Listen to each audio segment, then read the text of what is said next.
Hey, hi, hello. Today we're going to start talking about Jonathan Edwards. Um, he was a whole character and a very interesting person. I'm going to give you some basic biographical facts today on Jonathan Edwards. I have tried to condense it pretty briefly to all the things that I know, which are probably pretty limited. I'm not a huge Jonathan Edwards, you can't say very well, fanatic. I think that he's important. I think he did a lot for literature, but he's just a little scary sometimes. Okay, so here's what I know about him. He was smart as a whip. Okay, he went to Yale at the age of 13. He was born into a prestigious family in Northampton.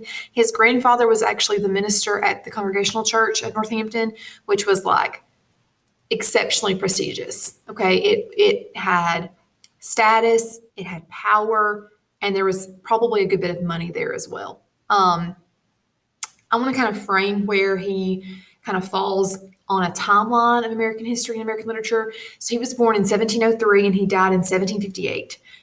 So he was 55 when he passed away. He was born after Anne Bradstreet. So she was 1660s, was when a lot of her writing was done. So we fast forwarded about 40 years. Okay. Now, when Anne Bradstreet, last week, when we were talking about her, she was a Puritan, right? Puritans were literally what their name says they were. They wanted to be pure. They wanted to be exactly in the will of God. And they believed that to do that, they had to follow the rule of law to a T. So they were very legalistic, very rooted in moralism.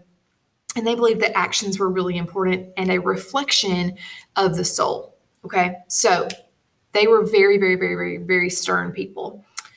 Jonathan Edwards is kind of this weird, I'm going to tell you more about him in just a second, but he's this weird kind of bridge between the last of the Puritans and kind of this age of reason that we're going to see come forth in the 1700s that's going to really inspire the Revolutionary War. Okay.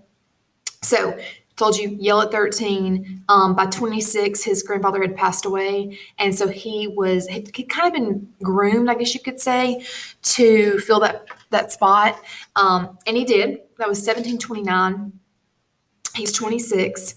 And he was the pastor, the pulpit pastor, the preaching pastor, the teaching pastor of arguably one of the most influential churches at that time of the colonies. Okay. He wrote very vivid sermons, as you're going to see in your reading today. He did not play. Okay. I mean, if somebody got up and said a sermon like this today, there would be some responses. I'll just leave it at that. Okay. Some very emotional responses, as he hoped for. Okay. He was not playing, I mentioned that he was kind of one of the last Puritans. They weren't a very emotional people. Okay. They were very cut and dry, very basic, as it related to scripture. Less so than the Quakers, but still very straight up. Jonathan Edwards took the theology of the Puritans and added a little spice, right? So wrote vivid sermons. He actually is credited with sparking the Great Awakening. So the Great Awakening was, it started in the 1730s, and it was really this kind of come back to religion, because Puritan churches had really distanced themselves from a lot of people who maybe were acting morally, but had not professed to be born-again Christians. And so it spread like wildfire. I mean, it was all over the colonies very quickly, and it was hysterical. People were losing their minds over Jonathan Edwards and the Great Awakening. And so he would actually travel and speak. Okay. He kept teaching at his church, at the Congregational Church in Northampton. And he did not play. So he would straight up call people out. It didn't matter who you were, if you were a politician, if you had money, if you were a parishioner or a person who had been going to the church for a long time. He didn't care. He was like, I see your sin. I'm going to call you out. I mean, he was fierce. Okay. And it got his tail kicked. Essentially, he was released from that position and pretty much put into exile because the officers that he had were not nearly as prestigious as the one that he had been removed from. And so he didn't want to kind of take a step down. So he actually went as a missionary to the Mohicans in Massachusetts and lived there for like 8 or 10 years. I mean, something, a good amount of time with his wife, Sarah. And so they were missionaries there to those Indian populations. Earlier I mentioned that he was kind of a bridge, right, between Puritan thought and also simultaneously kind of this age of reason. And so if you think Anne Bradstreet and then you think Benjamin Franklin, okay, Jonathan Edwards has one foot in both of those camps. He sees the religion, the importance of following scripture. He sees the importance of science and reason. And he doesn't think that those things are at odds. Okay. He thinks that you can put both of those things together to create an even richer experience in religion, that you don't have to, kick reason to the, out of the picture to be able to accept and appreciate and submit in a religious way. All right. Now, this excerpt that I've given to you guys is super brief. I think it's 3 pages. I would like to qualify something for you really fast that I really don't want to do on video, but I'm going to do it anyway because I think it's important. Several times here he mentions hell. He's literally referencing the place where he believes non-believers go after death. Okay. Additionally, you're going to see in here, he's going to use the language of the damned, right? Or to damn someone. It means to send them to hell or to separate them from Christ. Okay, so please don't think that our boy Edwards is just, like spitting nasty stuff. No, he's actually speaking in religious terms that would have been affirmed in the Puritan age. Okay. Last thing, I know it's already 7 minutes. You're going to have a rhetorical analysis. Now, listen, you don't even know what rhetoric is, right? Okay, you don't know. I haven't taught you yet. I'm sure you might have heard it. You probably heard like on CNN or something saying people talking about like the rhetoric of the Democrats or the rhetoric of Trump or whatever. All rhetoric is how you construct language to say what you want to say. Okay, to get language to do what you want it to do so that you can be persuasive. All right. So we're going to look at, I know you can't see, I know it's probably backwards, rhetorical analysis. We're going to look through some devices. So let's talk about these devices for just a second. I'm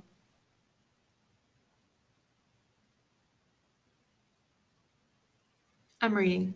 Make sure I know what I'm saying. Okay. First thing you're going to do is you're going to do something called SpaceCat.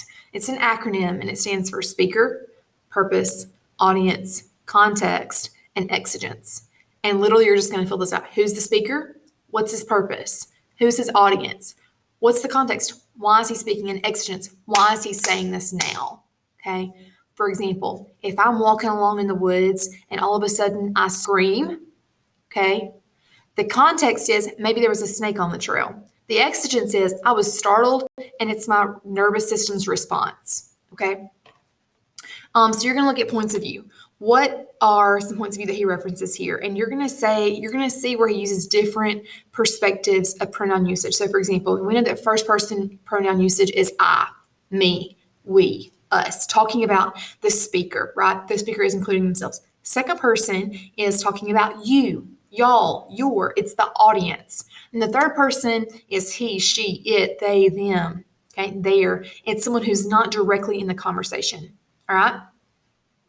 And usually he's going to talk about it in reference to sinners, people who are outside the faith, okay? So from my points of view, diction, it's just word choice.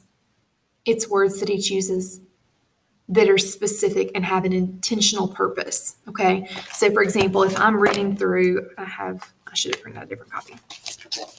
If I'm reading through the text and I see a word like bodily constitution, you might need to look up what the word constitution means in this setting. This is not talking about like the Bill of Rights plus 27, okay? This is talking about something very different. So word choice is important because he was very succinct. Also remember, these sermons, I haven't told you this.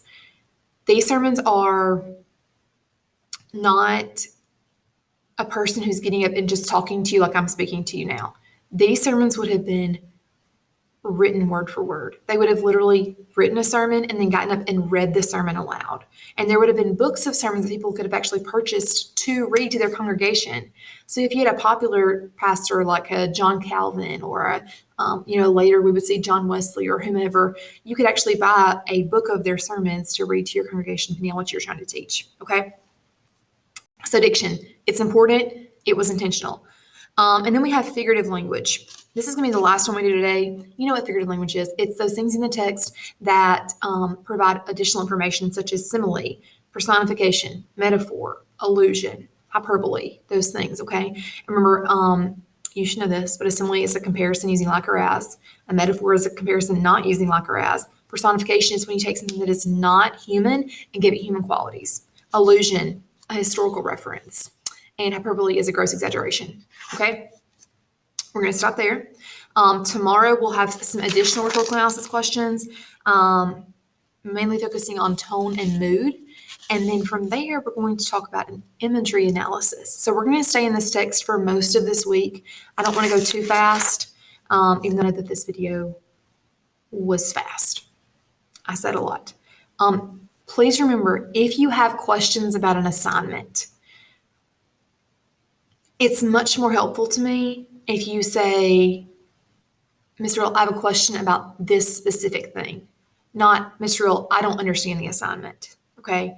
I'm going to need some more specific questions if I'm going to help you effectively. Okay. Without us having to email 49 times for me to even understand what you're really struggling with. All right. Okay. If you have a specific question, please let me know. I would love to help you. Love to. And I want you to make sure that you need to understand how to do this because this is not going away. We will do this over and over and over again this semester until you become proficient at it. Okay. All right. Good luck.